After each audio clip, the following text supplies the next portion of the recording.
El corazón delator, un cuento de Edgar Allan Poe.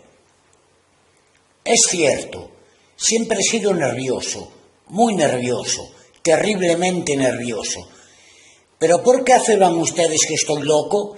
La enfermedad había agudizado mis sentidos, en vez de destruirlos o embotarlos. Y mi oído era el más agudo de todos. Oía todo lo que se puede oír en la tierra y en el cielo. Muchas cosas oí en el infierno.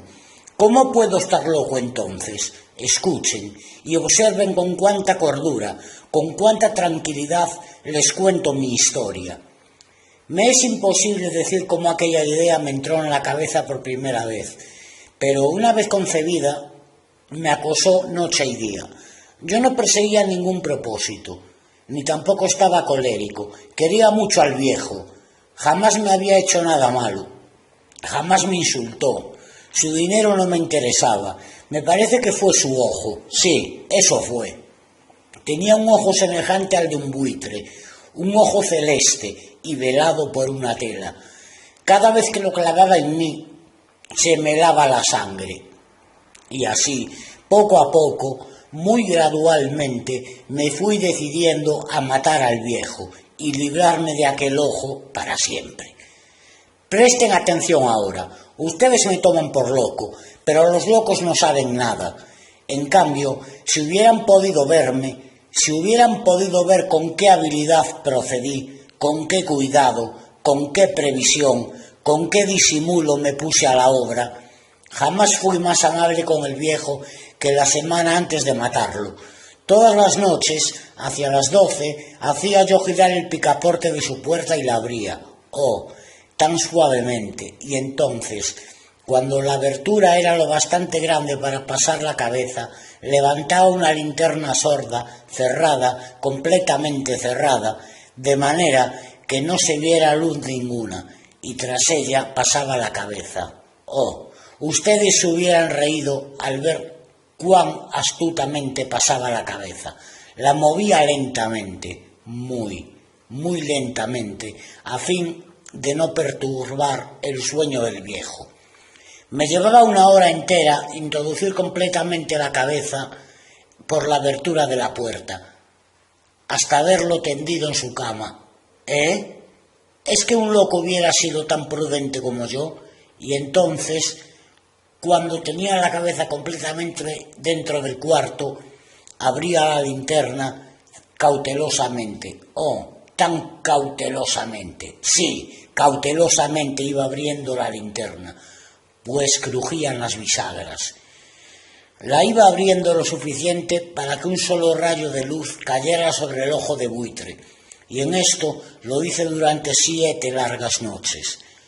Cada noche a las 12, pero siempre encontré el ojo cerrado, y por eso me era imposible cumplir mi obra, porque no era el viejo quien me irritaba, sino el mal de ojo. Y por la mañana, apenas iniciado el día, entraba sin miedo en su habitación y le hablaba resueltamente, llamándolo por su nombre con voz cordial y preguntándole cómo había pasado la noche. Ya ven ustedes que tendría que haber sido un viejo muy astuto para sospechar que todas las noches, justamente a las 12 de la noche, iba yo a mirarlo mientras dormía.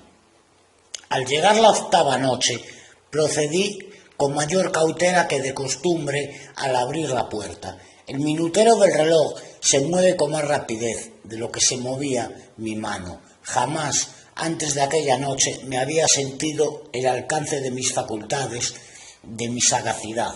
Apenas lograba contener mi impresión de triunfo. Pensar que estaba ahí abriendo poco a poco la puerta y que él ni siquiera soñaba con mis secretas intenciones o pensamientos. Me reí entre dientes ante esta idea y quizá me oyó, porque lo sentí moverse repentinamente en la cama, como si se sobresaltara. Ustedes pensarán que me eché hacia atrás, pero no. Su cuarto estaba tan negro como la pez, ya que el viejo cerraba completamente las persianas por miedo a los ladrones. Yo sabía que le era imposible distinguir la abertura de la puerta y seguí empujando suavemente, suavemente. Había ya pasado la cabeza y me disponía a abrir la linterna cuando mi pulgar resbaló en el cierre metálico y el viejo se enderezó en el lecho gritando: «¿Quién está ahí?». Permanecí inmóvil, sin decir palabra. Durante 1 hora entera no moví un solo músculo y en todo ese tiempo no oí que volviera a tenderse en la cama. Seguía sentado, escuchando, tal como yo lo había hecho noche tras noche, mientras escuchaba en la pared los taladros cuyo sonido anunciaba la muerte. Oí de pronto un leve quejido y supe que era el quejido que nace del terror. No expresaba dolor o pena, oh no, era el ahogado sonido que brota del fondo del alma cuando el espanto la sobrecoge. Bien conocía yo ese sonido. Muchas noches, justamente a las 12, cuando el mundo entero dormía, surgió de mi pecho, ahondando con su espantoso eco los terrores que me enloquecían. Repito, que lo conocía bien. Comprendí lo que estaba sintiendo el viejo y le tuve lástima, aunque me reía en el fondo de mi corazón. Comprendí que había estado despierto desde el primer leve ruido, cuando se movió en la cama. Había tratado de decirse que aquel ruido no era nada, pero sin conseguirlo. Pensaba, no es más que el viento en la chimenea, o un grillo que chirrió una sola vez. Sí, había tratado de darse ánimo con esas suposiciones, pero todo era en vano, porque la muerte se había aproximado a él, deslizándose furtiva y envolvía a su víctima. Y la fúnebre influencia de aquella sombra imperceptible era la que lo movía a sentir, aunque no podía verla ni oírla, a sentir la presencia de mi cabeza dentro de la habitación. Después de haber esperado largo tiempo, con toda paciencia, sin oír que volviera a acostarse, resolví abrir una pequeñísima ranura en la linterna. Así lo hice. No pueden imaginarse ustedes con qué cuidado, con qué inmenso cuidado, hasta que un fino rayo de luz, semejante al hilo de la araña, brotó de la ranura y cayó de lleno sobre el ojo de buitre. Estaba abierto de par en par, y yo empecé a enfurecerme mientras lo miraba. Lo vi con toda claridad, de un azul apagado, y con aquella horrible tela que me lava hasta el tuétano, pero no podía ver nada de la cara o del cuerpo del viejo, pues como movido por un instinto había orientado el haz de luz exactamente hacia el punto maldito. ¿No les he dicho ya que lo que toman erradamente por locura es sólo una excesiva agudeza de los sentidos? En aquel momento llegó a mis oídos un resonar apagado y presuroso, como el que podía hacer un reloj envuelto en algodón. Aquel sonido también me era familiar. Era el latir del corazón del viejo. Aumentó más mi furia, tal como el redoblar de un tambor estimula el coraje de un soldado. Pero incluso entonces me contuve y seguí callado. Apenas si respiraba. Sostenía la linterna de modo que no se moviera, tratando de mantener con toda la firmeza posible el haz de luz sobre el ojo. Entretanto, el infernal latir del corazón iba en aumento. Se hacía cada vez más rápido, cada vez más fuerte, momento a momento. El espanto del viejo tenía que ser terrible. Cada vez más fuerte, más fuerte. ¿Me siguen ustedes con atención? Les he dicho que soy nervioso, sí, lo soy. Y ahora, a medianoche, en el terrible silencio de aquella antigua casa, un resonar tan extraño como aquel me llenó de un horror incontrolable. Sin embargo, me contuve todavía algunos minutos y permanecí inmóvil.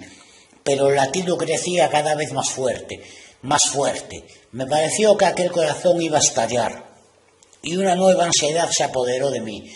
Algún vecino podía escuchar aquel sonido. La hora del viejo había sonado. Lanzando un alarido, abrí del todo la linterna y me precipité en la habitación. El viejo clamó una vez, nada más que una vez. Me bastó un segundo para arrojarlo al suelo y echarle encima el pesado colchón. Sonreí alegremente al ver lo fácil que me había resultado todo, pero durante varios minutos el corazón siguió latiendo, con un sonido ahogado. Claro que no me preocupaba, pues nadie podría escucharlo a través de las paredes. Cesó, por fin, de latir. El viejo había muerto. Levanté el colchón y examiné el cadáver. Sí, estaba muerto, completamente muerto. Apoyé la mano sobre el corazón y la mantuve así largo tiempo. No se sentía el menor latido. El viejo estaba bien muerto. Su ojo no volvería a molestarme. Si ustedes continúan tomándome por loco, dejarán de hacerlo cuando les describa las astutas precauciones que adopté para esconder el cadáver. La noche avanzaba, mientras yo cumplía mi trabajo con rapidez, pero en silencio. Ante todo, descuarticé el cadáver, le corté la cabeza, brazos y piernas. Levanté luego 3 planchas del piso de la habitación y escondí los restos en el hueco. Volví a colocar los tablones con tanta habilidad que ningún ojo humano, ni siquiera el suyo, hubiera podido advertir la menor diferencia. No había nada que lavar, ninguna mancha, ningún rastro de sangre. Yo era demasiado precavido para eso. Una cuba había recogido todo. Cuando hube terminado mi tarea, eran las 4 de la madrugada, pero seguía tan oscuro como a medianoche. En momentos en que se oían las campanadas de la hora, golpearon a la puerta de la calle. Acudí a abrir con toda tranquilidad, pues ¿qué podía temer ahora? Hallé a 3 caballeros que se presentaron muy civilmente como oficiales de policía. Durante la noche, un vecino había escuchado un alarido, por lo cual se sospechaba la posibilidad de algún atentado. Al recibir este informe en el puesto de policía, habían comisionado a los 3 agentes para que registraran el lugar. Sonreí, pues, ¿qué tenía que temer? Di la bienvenida a los oficiales y les expliqué que yo había lanzado aquel grito durante una pesadilla. Les hice saber que el viejo se había ausentado de la campaña. Llevé a los visitantes a recorrer la casa y los invité a que revisaran bien. Finalmente acabé conduciéndolos a la habitación del muerto. Les mostré sus caudales intactos y como cada cosa se hallaba en su lugar, en el entusiasmo de mis confidencias traje sillas a la habitación y pedí a los 3 caballeros que descansaran allí de su fatiga, mientras yo mismo, con la audacia de mi perfecto triunfo, colocaba mi silla en el exacto punto bajo el cual reposaba el cadáver de mi víctima. Los oficiales se sentían satisfechos. Mis modales los habían convencido. Por mi parte, me hallaba perfectamente cómodo. Sentáronse y hablaron de cosas comunes, mientras yo les contestaba con animación. Mas, al cabo de un rato, empecé a notar que me ponía pálido y deseé que se marcharan. Me dolía la cabeza y creí percibir un zumbido en los oídos, pero los policías continuaban sentados y charlando. El zumbido se hizo más intenso, seguía resonando y era cada vez más intenso. Hablé en voz muy alta para librarme de esa sensación, pero continuaba lo mismo y se iba haciendo cada vez más clara, hasta que al fin me di cuenta de que aquel sonido no se producía dentro de mis oídos. Sin duda, debí de ponerme muy pálido, pero seguí hablando con creciente soltura y levantando mucho la voz. Empero el sonido aumentaba, ¿y qué podía hacer yo? Era un resonar apagado y presuroso, un sonido como el que podía hacer un reloj envuelto en algodón. Yo jadeaba, tratando de recobrar el aliento, y sin embargo los policías no habían oído nada. Hablé con mayor rapidez, con vehemencia, pero el sonido crecía continuamente. Me puse en pie y discutí sobre insignificancias, en voz muy alta y con violentas gesticulaciones, pero el sonido crecía continuamente.